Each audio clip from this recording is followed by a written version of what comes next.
Selleks, et jõuda millegi suureni, tuleb alustada väikesest. Tuleb üldse alustada. Laulupeo idee pandi Saaremaa mulda idanema 1863 Massinõmmes Sõrvemaa laulupühal. Tänaseks oleme jõudnud aastasse 2022, jõudnud 52. laulupeoni. Tänase laulupeo tuli süttib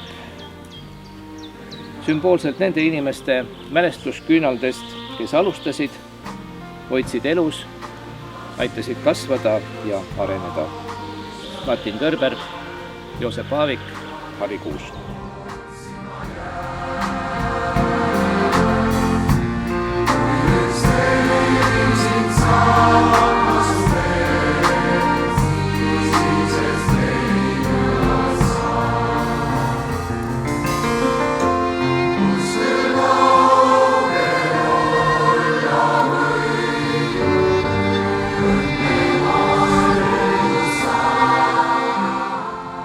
Nüüd juba üle-eelmisel sajandil sündinud sädemest saanud kirgas leek.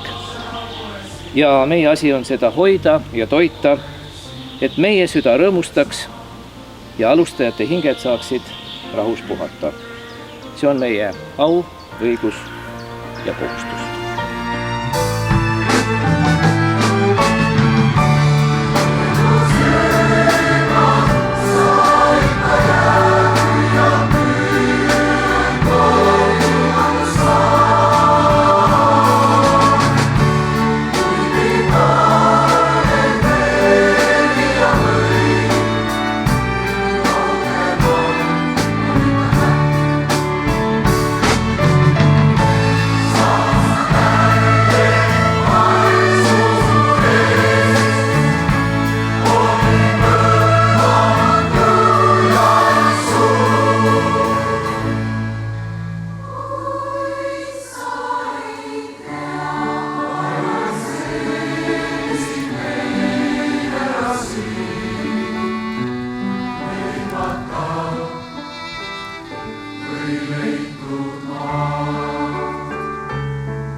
Leipata